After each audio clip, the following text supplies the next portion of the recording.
എന്നെ super star എന്നൊക്കെ വിളിച്ചതിൽ വലിയ സന്തോഷം.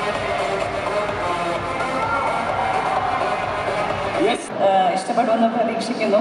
Thank you so much. ഞങ്ങൾക്ക് പ്രതീക്ഷകൾ ഒരുപാടാണ്. താങ്ക്സ് നമുക്ക് നമ്മുടെ എൻറ്റയർ കാസ്റ്റ് ആൻഡ് ക്രൂവിനെ ഒന്ന് ഞാൻ വേദിയിലേക്ക് സ്വാഗതം ചെയ്യാണ്. നടികൾ പക്ഷെ പേടിയാണ് സൂപ്പർ സ്റ്റാർ ആവാൻ. പക്ഷെ താങ്ക് യു സോ മച്ച്. എന്നെ very happy to have you here. എല്ലാവർക്കും നമസ്കാരം.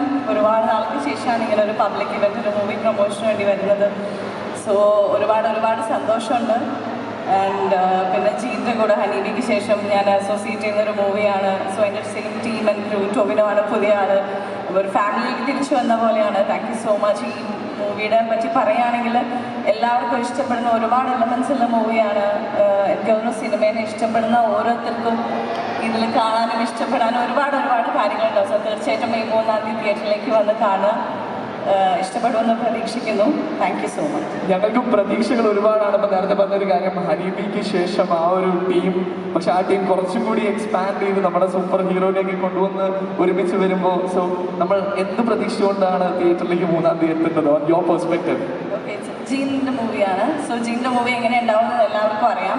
പിന്നെ അതിൻ്റെ മേലെ ഇതിന് out and out Tovino Thomas, Soubin Shahir movie. So അതിൽ പ്രേക്ഷകർക്ക് ഇഷ്ടപ്പെടുന്ന രീതികളിലെല്ലാം ഉണ്ട്. ചിരിക്കാനുണ്ട്,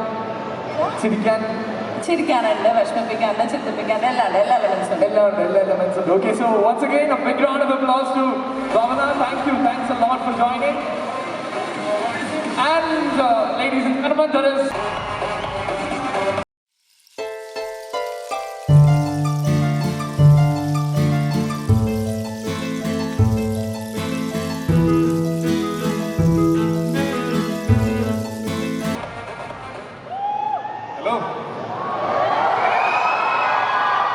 എങ്ങനെയുണ്ട് ട്രെയിലർ? ഇഷ്ടപ്പെട്ടോ? ഫസ്റ്റ് റെസ്പോൺസ് നിങ്ങളേതാണ് അറിയേണ്ടത്. Okay, thank you so much. ഈ സിനിമ എനിക്ക് ഞാൻ ഭയങ്കര കൺവിൻസ്ഡ് ആയിട്ടുള്ള ഒരു സിനിമയാണ്. എനിക്കിതിൻ്റെ കഥ കേട്ടപ്പോൾ മുതൽ ഈ സിനിമ ചെയ്യണമെന്നും അത് ഞാൻ ഭയങ്കര എക്സൈറ്റഡ് ആയിരുന്നു. അത് കഴിഞ്ഞ് ഈ സിനിമ ചെയ്തു തുടങ്ങിയപ്പോഴാണെങ്കിലും ഭയങ്കര രസമുള്ള കൂടെ സുഹൃത്തുക്കളുടെ കൂടെ നല്ല രസമുള്ള ഒരു സിനിമ ചെയ്ത ആ ഒരു സന്തോഷത്തിലാണ് ഞാനിപ്പോൾ നിൽക്കുന്നത്. ഈ സിനിമ സൗണ്ടില്ലേ? അഴുത്തി പിടിക്കണം, സോറി വീണ്ടും. അപ്പോൾ ഞാൻ കഥ കേട്ട സമയം മുതൽ തന്നെ ഭയങ്കര എക്സൈറ്റഡ് ആയിട്ട് ചെയ്യാൻ കാത്തിരുന്ന ഒരു സിനിമയാണത്. ചെയ്തു തുടങ്ങിയപ്പോഴാണെങ്കിലും ഒരു കൂട്ടം നല്ല സുഹൃത്തുക്കളുടെ കൂടെ, നേരത്തെ സുഹൃത്തുക്കളായിരുന്നവരുണ്ട്, പുതിയ സുഹൃത്തുക്കളെയും കിട്ടിയിട്ടുണ്ട്. അങ്ങനെയുള്ള കുറച്ച് പേരുടെ കൂടെ ഭയങ്കര സന്തോഷത്തോടെ ആസ്വദിച്ച് ചെയ്ത ഒരു സിനിമയാണ്. എനിക്ക് മനസ്സിന് ഏറെ പ്രിയപ്പെട്ട ഒരു സിനിമയാണത്. ഒരുപക്ഷെ ഞാനും ജോലി ചെയ്യുന്ന മേഖലയെ പറ്റിയിട്ടുള്ള ഒരു സിനിമ ആയത് കാരണം കൊണ്ട് എനിക്ക് കുറച്ച് കൂടുതൽ റിലേറ്റ് ചെയ്യാൻ പറ്റുമായിരിക്കും, അതുകൊണ്ടായിരിക്കാം. പക്ഷേ ഞാൻ കരുതുന്നത് മലയാളികൾ ഭയങ്കരമായിട്ട് ഒരു സിനിമ കൾച്ചർ ഉള്ള ആൾക്കാരാണ്. അതായത് നമ്മൾ ദൈനംദിന സംസാരങ്ങൾ, സുഹൃത്തുക്കളായിട്ട് സംസാരിക്കുമ്പോഴും ഒക്കെയും നമ്മൾ സിനിമ റെഫറൻസസ് ഭയങ്കരമായിട്ട് ഉപയോഗിക്കുന്ന ആൾക്കാരാണ്. ഇപ്പം ഞാനൊക്കെ സിനിമയിൽ വരുന്നതിന് എത്രയോ മുമ്പ് തന്നെ എനിക്ക് ഓരോ സിനിമ വരികയും അല്ലെങ്കിൽ ഇവരുടെ ഓരോ ഇൻ്റർവ്യൂസും, ആക്ടേഴ്സിൻ്റെയൊക്കെ ഓരോ ഇൻ്റർവ്യൂസും, ഡയറക്ടേഴ്സിൻ്റെയൊക്കെ ഒക്കെ ഇൻ്റർവ്യൂസും ഒക്കെ കാണാനും അവരുടെയൊക്കെ ലൈഫ് എങ്ങനെയാണെന്നൊക്കെ അറിയാനും ഭയങ്കര കൗതുകം ഉണ്ടായിട്ടുള്ള ആളാണ്.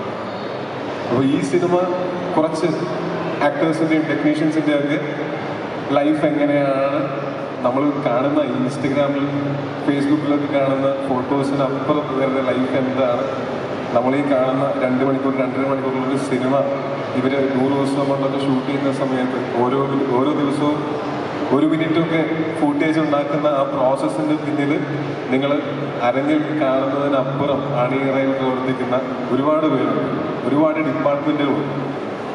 അവരുടെയൊക്കെ ഒരു റെപ്രസെൻറ്റേഷൻ ഈ സിനിമയിൽ നിങ്ങൾക്ക് കാണാൻ പറ്റും. എങ്ങനെയാണ് ഈ പ്രോസസ്സൊക്കെ നടക്കുന്നതിൻ്റെ ചെറിയൊരു ഐഡിയ നിങ്ങൾക്ക് കിട്ടും. ഒപ്പം ഈ ട്രെയിലറിലും ടീസറിലും പാട്ടിലും ഒക്കെ കാണുന്നത് പോലെ ഒരു അടിച്ചുപൊളി പടം തന്നെയാണ്. പക്ഷേ സിനിമ തുടങ്ങി കുറച്ച് കഴിയുമ്പോഴത്തേക്കും ഈ ക്യാരക്ടറിൻ്റെയും ചുറ്റുമുള്ളവരുടെയൊക്കെ ഇമോഷൻസുമായിട്ട് നിങ്ങൾക്ക് കണക്റ്റ് ആവും എന്നെനിക്ക് ഉറപ്പുണ്ട്. അവസാനമൊക്കെ ആകുമ്പോഴത്തേക്കും ചിലപ്പോൾ കണ്ടു നിറഞ്ഞേക്കാം, ഇടയ്ക്ക് കുറേ സമയം നിങ്ങൾക്ക് ചിരിക്കാനുണ്ടായിരിക്കും, ചിന്തിക്കാനുണ്ടായിരിക്കും. അങ്ങനെ കുറേ കാര്യങ്ങളുള്ള ഒരു സിനിമയാണത്. ഞങ്ങൾ എന്തൊക്കെ ഈ സിനിമയെ പറ്റി പറഞ്ഞാലും അൾട്ടിമേറ്റ്ലി നിങ്ങൾ ഈ സിനിമ കണ്ട് നിങ്ങളാണ് വിലയിരുത്തേണ്ടത്. ആ വിലയിരുത്തലുകൾ കേൾക്കാനായിട്ട് ഞങ്ങൾ കാത്തിരിക്കുകയാണ്. ഒപ്പം ഇവിടെയുള്ള എന്നെ സൂപ്പർ സ്റ്റാർ എന്നൊക്കെ വിളിച്ചതിൽ വലിയ സന്തോഷമുണ്ട്. പക്ഷെ പേടിയാണ് സൂപ്പർ സ്റ്റാർ ആവാൻ. പക്ഷെ താങ്ക് യു സോ മച്ച് എന്നെ ഈ ക്യാരക്ടറായിട്ട് കണ്ടതിൽ. സുവിനും പിന്നെ ദിവ്യയും ഞാനും ഒരുമിച്ച് അഭിനയിച്ചിട്ടുള്ള സിനിമകളിൽ എൻ്റെ സഹോദരിയായിട്ടും ഭാര്യയായിട്ടും ഇപ്പോൾ എൻ്റെ അമ്മയുടെ ചെറുപ്പകാലമായിട്ടും അങ്ങനെ വേണം പറയാനായിട്ട്. അങ്ങനെ അല്ല അമ്മയായിട്ട് എന്ന് പറയാൻ പറ്റില്ല. നാളെ മകളായിട്ടും അഭിനയിക്കാനുള്ള അവസരം ഉണ്ടാവട്ടെ എന്ന് ആശംസിക്കുന്നു. പിന്നെ ഈ സിനിമയിലെ ഡേവിഡ് പടിക്കലിൻ്റെ ആദ്യത്തെ ഹീറോയിനാണ് ആൻബാവ എന്ന് പറയുന്ന ഭാവന ചെയ്യുന്ന ക്യാരക്ടർ. കോയിൻസിഡൻഷ്യലി ഈ സിനിമയുടെ ഷൂട്ട് തുടങ്ങുന്ന സമയത്താണ് ഞാൻ ഇവരോട് പറയുന്നത് എൻ്റെ ആദ്യത്തെ നായിക പൂതന എന്ന് പറയുന്ന സിനിമയിലാണ് ആദ്യമായിട്ട് എനിക്കൊരു റൊമാൻറ്റിക് ട്രാക്കും ഒരു നായികയൊക്കെ കിട്ടുന്നത്. ചെറുതെങ്കിലും ഒരു ട്രാക്ക് കിട്ടുന്നത് എന്തുകൊണ്ടാണ്.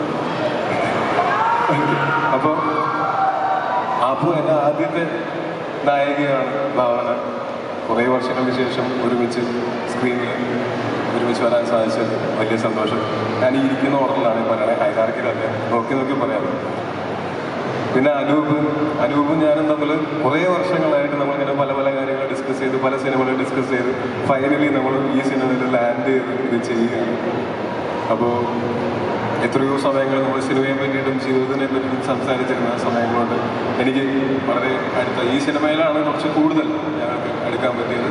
ഈ സിനിമയ്ക്ക് 100% സപ്പോർട്ടായിട്ട് നിന്ന അനൂപും അലനും.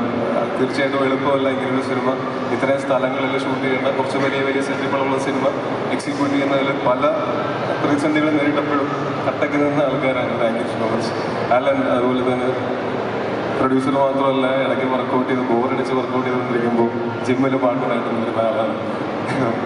ശരീരമൊക്കെ നോക്കുന്ന ആൾക്കാരാണ്. Thank you so much. അപ്പോൾ ഇത്രയും ഈ സിനിമയുടെ കൂടെ നിന്നാലും ചന്തുവിനെ ഞാൻ ഈ സിനിമയുടെ സെറ്റിൽ ആ സീൻ അഭിനയിക്കാൻ വരുന്ന ദിവസമാണ് ഞാൻ ശരിക്കും പരിചയപ്പെടുന്നത്. അതിനൊപ്പം ഞാൻ മഞ്ജുമൽ ബോയ്സിൻ്റെ ലൊക്കേഷനിൽ ഒരു ബ്രീഫ്ലി പരിചയപ്പെട്ടിട്ടുണ്ട്. ഞാൻ സലിവേലിലൂടെ 1-2 പടങ്ങളൊക്കെ ചെയ്തിട്ടുണ്ട്. എനിക്കിങ്ങനെ കാണുമ്പോൾ ഭയങ്കരമായിട്ട് സലിവേലിൻ്റെ അത് ആ ഒരു ആറ്റിറ്റ്യൂഡിലും ഉണ്ട്. അത് ഭയങ്കര രസമുള്ള, ആരെയും പ്ലീസ് ചെയ്യാത്ത, അത്യാവശ്യം വെട്ടി തുറന്ന് എന്നാൽ ഹ്യൂമറൊക്കെ ഉള്ള നല്ല രസമുള്ള ആളാണ്. അത് നല്ല ഭാവിയുള്ള ആക്ടറുമാണ്. ഒരുമിച്ച് അഭിനയിച്ചതിൻ്റെ വെളിച്ചത്തിൽ പറയാണ് ഓൾ ദി ബെസ്റ്റ്. ഗംഭീരമാണ്. ബാലു എൻ്റെ വളരെ അടുത്ത സുഹൃത്താണ്. ഞങ്ങൾ പണ്ട് ഒരു സിനിമയിൽ ഞാൻ അഭിനയിച്ചൊരു സിനിമയിൽ 1-ാം ലോകമഹായുദ്ധം എന്ന് പറയുന്ന സിനിമയിൽ ഗസ്റ്റ് അപ്പിയറൻസ് അഭിനയിക്കാൻ വന്ന അന്ന് മുതൽ ആണ് ഞങ്ങൾ തമ്മിലുള്ള സൗഹൃദം തുടങ്ങുന്നത്. പിന്നീട് ഞങ്ങൾ തരംഗവും കുപ്പിച്ചിത്തപ്പയിലും കുറേയുള്ള സിനിമകൾ കണ്ടു. പക്ഷെ എപ്പോഴും നമുക്ക് ഒന്ന് ഫോൺ വിളിച്ച് സംസാരിക്കുമ്പോഴാണെങ്കിലും അല്ലെങ്കിൽ നേരിട്ട് കാണുമ്പോഴും ഒക്കെ ആ ഒരു സൗഹൃദവും ആ മോഹത്തും ഒക്കെ കിട്ടിയിട്ടുള്ള ആളാണ്. ഈ സിനിമയിലാണെങ്കിലും ബാലുവും സൗഭികയും സുരേഷ് ഏട്ടനും ഒക്കെ ആയിട്ട് ഞങ്ങൾ 4 പേർക്കായിരുന്നു ഏറ്റവും കൂടുതൽ കോമ്പറ്റീഷൻ സീൻസ് ഉണ്ടായിരുന്നു. വളരെ എൻജോയ് ചെയ്തിട്ട് ഈ സിനിമയുടെ നാളെ ഈ സിനിമ ഇറങ്ങിയിട്ട് ഇതിൻ്റെ റിസൾട്ട് എന്തായാലും ഞാൻ ഈ സിനിമയിൽ എനിക്ക് ചെറിഷ് ചെയ്യാനുള്ള കുറേ മെമ്മറീസ് ഷൂട്ടിംഗ് സമയത്ത് തന്നെ ഉണ്ടായിട്ടുള്ളൊരു സിനിമയാണ്. ഓക്കെ. പിന്നെ നമ്മുടെ ഡയറക്ടർ ജീൻ എനിക്ക് ഭയങ്കരമായിട്ട് റിലേറ്റ് ചെയ്യാൻ പറ്റുന്ന ഒരാളാണ്. അതായത് ജീൻ പറയുന്നൊരു തമാശ എനിക്ക് ഞാൻ പറയുന്നൊരു തമാശ ജീനിന് മനസ്സിലാവുന്നു എന്ന് പറയുന്നത് തന്നെ വളരെ എളുപ്പത്തിൽ അങ്ങോട്ടും ഇങ്ങോട്ടും കമ്മ്യൂണിക്കേറ്റ് ചെയ്യാൻ പറ്റുന്ന ഒരു മാധ്യമമാണ്. ഞങ്ങൾ ഈ സിനിമയുടെ ഷൂട്ടിന് സമയത്ത് ഈ സിനിമയിൽ നമുക്ക് എഴുതി വെച്ച് പറഞ്ഞ് അഭിനയിക്കാവുന്ന സീനുകൾ എഴുതി വെച്ച് അതുപോലെ തന്നെ പറഞ്ഞു കഴിഞ്ഞാൽ നമുക്ക് ഒരിക്കലും ആ സീൻ ഞാനൊന്ന് പറഞ്ഞു കഴിഞ്ഞിട്ട് നോക്കണം. അപ്പോൾ അങ്ങനെ എഴുതി വെക്കാൻ പറ്റാത്ത പോലുള്ള സീനുകൾ ഇതിനകത്തുണ്ട്. അതിൻ്റെ ഒരു ബേസിക് സ്ട്രക്ചർ എഴുതി വയ്ക്കാൻ പറ്റും. അതിന് പുറത്ത് നമ്മൾ എല്ലാവരും കൂടെ ഡിസ്കസ് ചെയ്തും പെർഫോമൻസിൽ അത് പരമാവധി എൻഹാൻസ് ചെയ്തും ഇംപ്രൂവൈസ് ചെയ്തും ചെയ്യേണ്ടതാണ്.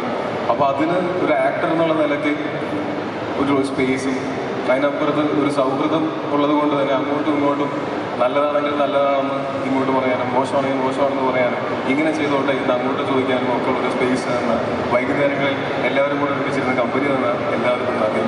പ്രത്യേകിച്ച് നന്ദി. എന്നെ ഈ കഥാപാത്രമായിട്ട് കണ്ടതിനും ത്രൂ ഔട്ട് ദ ഷൂട്ട് കൂടെ നിന്നതിനും താങ്ക് യു സോ മച്ച്. പിന്നെ ആ കൊറിയൻ സിനിമ എന്ന് വന്നപ്പോൾ പെൺകുട്ടിയെ പോലെ ഇരിക്കുന്ന ആ കുട്ടി ഒന്ന് എഴുന്നേറ്റ് നിൽക്കുമ്പോൾ ഈ കുട്ടിയാണ് ഈ സിനിമയിലെ കളർഫുൾ ആയിട്ടുള്ള കോസ്റ്റ്യൂംസ് ഒക്കെ ചെയ്തിട്ടുള്ള ഏകതയാണ് ഈ സിനിമയുടെ കോസ്റ്റ്യൂം ഡിസൈനർ. ഫസ്റ്റ് ടൈമാണ് ഏകത ഒരു സിനിമയിൽ കോസ്റ്റ്യൂം ചെയ്തത്. പക്ഷെ കണ്ടപ്പോൾ അറിയില്ലല്ലോ. അപ്പോൾ കൺഗ്രാറ്റുലേഷൻസ്. പറ ഒരു ഹായ ഒരു ആയിരം ഹായ്. നിങ്ങൾ അവിടെ നിന്ന് തിരിച്ചെടുക്കുന്നതായിരിക്കും ബുദ്ധി. ചേട്ടാ ഇങ്ങനെയാണ് അവിടെ നിൽക്കുന്നത്. ഇതാക്കി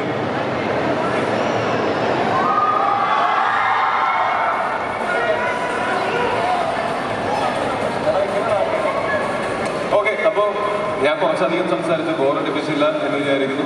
ഇനി എന്തായാലും മെയ് 3-ാം തീയതി ഈ സിനിമ തിയേറ്ററിൽ വരുന്ന സമയത്ത് ഞാൻ കാത്തിരിക്കുകയാണ്. നിങ്ങളൊക്കെ ഈ സിനിമ കാണുന്നതും ഇഷ്ടപ്പെടുന്നതും ആ ഇഷ്ടം ഞങ്ങളെ അറിയിക്കുന്നതും കാത്ത്. Thank you so much. അത് കാണാനായിട്ട് ഞങ്ങൾ എല്ലാവരും കാത്തിരിക്കുകയാണ്. പക്ഷെ ഇപ്പോൾ നേരത്തെ പറഞ്ഞൊരു കാര്യം, ഇനി ഒറിജിനലാണോ? അല്ല, അത് അച്ഛനായിട്ട് അഭിനയിക്കാനുള്ള പ്രിപ്പറേഷൻസ് ഓൾറെഡി. അപ്പൊ ഒറിജിനൽ അല്ല, ഒറിജിനലാണ്. ഞാൻ ആരംഭിച്ച ഓക്കെ. സോ ഈ ഒരു സിനിമയിൽ നമ്മൾ കണ്ടപ്പോൾ എനിക്ക് തോന്നുന്നു, ഇപ്പൊ ഈ ഒരു അറ്റയറിനെ കുറിച്ച് പറഞ്ഞു. ഈ ഒരു അറ്റയർ ആണെങ്കിലും നമ്മൾ ഈ സിനിമയിൽ കാണുന്ന ഫുൾ കളർഫുൾ അറ്റയർസ് ആണ്. ഒരു കളർഫുൾ നായകനായി മാറിക്കൊണ്ടിരിക്കുകയാണോ ഞങ്ങൾ മലയാളികൾ? കാരണം നമ്മൾ തല്ലുമാല കണ്ടു, തല്ലുമാലയിലും ഇതുപോലൊരു സിഗ്നേച്ചർ ഔട്ട്ഫിറ്റ് അല്ലെങ്കിൽ ഒരു ഔട്ട്ലുക്ക് കൊണ്ടുവന്നു. ഇപ്പൊ ഇതിലേക്ക് നോക്കുമ്പോൾ തന്നെ നമുക്ക് കാണാം എത്ര മേക്ക് ഓവേഴ്സ് ചെയ്തിട്ടുണ്ട് ഈ ഒരു സിനിമയിൽ. അല്ല, ഇതില് കുറച്ചെണ്ണമുണ്ട്. ഇതിൽ 3 സിനിമയുടെ ഷൂട്ടിംഗ് കാണിക്കുന്നുണ്ട്. അപ്പോൾ ആ സിനിമയുടെ ഗെറ്റപ്പുകളുണ്ട്. അതല്ലാതെ ഇയാൾ കുറച്ച് ഫ്ലാഷ് ആയിട്ടുള്ള ഡ്രസ്സസ് ഒക്കെ ഇടുന്നതും അതൊക്കെ ക്യാരി ചെയ്യാൻ കഴിവുള്ള ഒരാളായിട്ട് തന്നെയാണ് ഇയാൾ ഈ സിനിമയിൽ കാണിച്ചിരിക്കുന്നത്. അപ്പോൾ ഒരു സെക്കൻഡ്, ഇതിനിടയ്ക്ക് വളരെ പ്രധാനപ്പെട്ട 2 പേരെ പറ്റി പറയാൻ വിട്ടുപോയി. സൗഭികയും സുരേഷ് ഏട്ടനും. അവർ 2 പേരും ഇന്ന് ഇവിടെ ഉണ്ടായിരുന്നെങ്കിൽ കുറച്ചും കൂടെ അടിപൊളിയായിരുന്നു ഈ ഫംഗ്ഷൻ. എനിക്ക് ഭയങ്കര ആഗ്രഹം ഉണ്ടായിരുന്നു അവരും കൂടെ ഉണ്ടാവണമെന്ന്. പക്ഷേ ഷൂട്ടിങ്ങിൻ്റെ തിരക്കുകാരനുകൊണ്ട് അവർക്ക് 2 പേർക്കും വരാൻ പറ്റിയിട്ടില്ല. പക്ഷേ അവർ ഞാൻ നേരത്തെ പറഞ്ഞ എനിക്ക് ചെറിഷ് ചെയ്യുന്ന ഒരുപാട് മെമ്മറീസ് ഉണ്ടാക്കി തന്നതിൽ പ്രധാനികളായിട്ട് 2 പേരും അവർ 2 പേരുമാണ്. പിന്നെയും നമ്മൾ സുഹൃത്തുക്കളായിട്ടുള്ള ഒരുപാട് പേര് ഈ സിനിമയിൽ വർക്ക് ചെയ്തിട്ടുണ്ട്. എല്ലാവർക്കും ഞാൻ ആദ്യമേ തന്നെ നന്ദി പറഞ്ഞു പോകുന്നു. Thank you so much. Yes, thank you. Thanks a lot.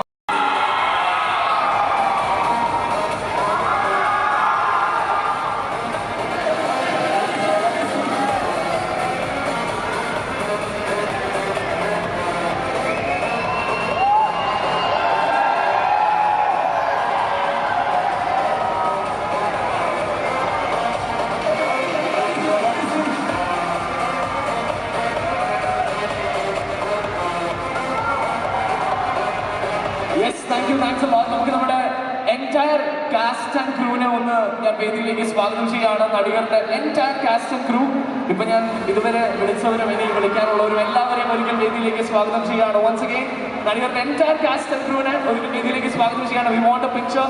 നമ്മുടെ ഈ ട്രെയിലർ ലോഞ്ച് ഇവന്റിന്റെ ഭാഗമായിട്ട് ഈ ഒരു ഇവന്റ് നമുക്കൊരു ബ്യൂട്ടിഫുൾ മെമ്മറി കൂടി വേണം to capture the moment. Once again ladies and gentlemen, നമ്മുടെ